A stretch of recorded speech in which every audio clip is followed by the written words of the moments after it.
വായുവും എല്ലാം മാലിന്യമുക്തമായിരിക്കുന്നു. എന്നാൽ ചൊട്ടയിലെ ശീലം ചുടരവ് എന്നാണല്ലോ ചൊല്ല്.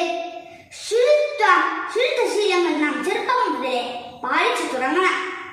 എല്ലാ ദിവസവും കുളിക്കുകയും വൃത്തിയുള്ള വസ്ത്രം ധരിക്കുകയും പേനും ചെളിയും പിടിക്കാതെ മുടി ചീകി വൃത്തിയാക്കുകയും നഖങ്ങൾ മുറിച്ച് വൃത്തിയാക്കുകയും തുടങ്ങി നിരവധി കാര്യങ്ങളിലൂടെ നമുക്ക് വൃത്തിശുചിത്വം പാലിക്കാൻ പറ്റും. എന്നാൽ നമ്മുടെ വീടും പരിസരവും മാത്രം വൃത്തിയായാൽ പോരാ.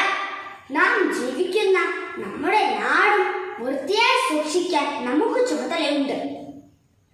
വ്യക്തിശുചിത്വത്തിന്റെ പ്രാധാന്യം കൊറോണ കാലത്ത് നാം എല്ലാവരും മനസ്സിലാക്കിയിട്ടുള്ള കാര്യമാണ്.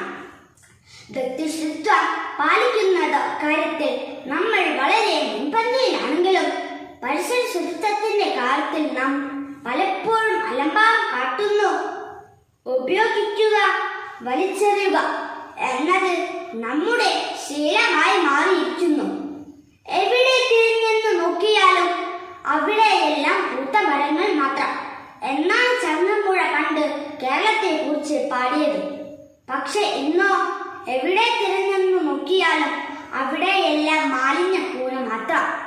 നമ്മുടെ വീടുകളിലെയും വ്യാപാര സ്ഥാപനങ്ങളിലെയും ഫാക്ടറികളിലെയും ആശുപത്രികളിലെയും മാലിന്യങ്ങൾ നമ്മുടെ തുറസായ സ്ഥലങ്ങളിലും റോഡരികിലും തോടുകളിലും കൊണ്ട് തള്ളിയിരിക്കുന്ന കാഴ്ച സർവ്വസാധാരണമാണ്.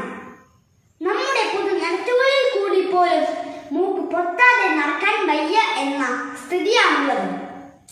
ഈ മാലിന്യങ്ങളിൽ നിന്നും ഈച്ച, കൊതുക്, എലി തുടങ്ങി ക്ഷുദ്രജീവികൾ പെരുകുകയും ചിക്കൻഗുനിയ, ഡെങ്കിപ്പനി, എലിപ്പനി, ടൈഫോയിഡ്, കോളറ തുടങ്ങിയ പകർച്ചവ്യാധികൾ പിടിപെടുകയും ചെയ്യുന്നു. ഇത്തരം രോഗങ്ങൾ നമ്മുടെ നാട്ടിൽ സർവ്വസാധാരണമാണ്. ഇത് നമ്മുടെ ശുചിത്വക്കുറവിനെ അല്ലേ കാണിക്കുന്നത്?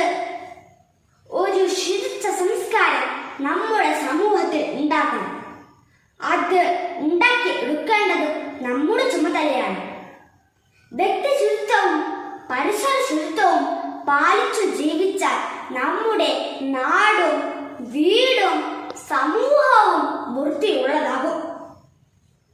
നാം ഓരോരുത്തരും ശുചിത്വം പാലിക്കുന്നതോടൊപ്പം നമ്മുടെ പൊതുസ്ഥലങ്ങളും മാലിന്യമുക്തമാക്കുവാൻ ശ്രദ്ധിക്കണം. അതിനായുള്ള ബോധവൽക്കരണ പ്രവർത്തനങ്ങൾ ഊർജിതമായി നടപ്പാക്കണം.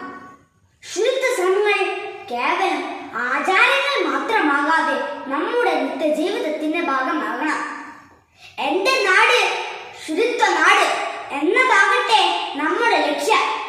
ഗ്രീക്ക് പുരാണത്തിലെ ആരോഗ്യ ദേവതയായ ഹൈജീയുടെ പേരിൽ നിന്നാണ് ഹൈജീൻ എന്ന വാക്ക് ഉണ്ടായിട്ടുള്ളത്.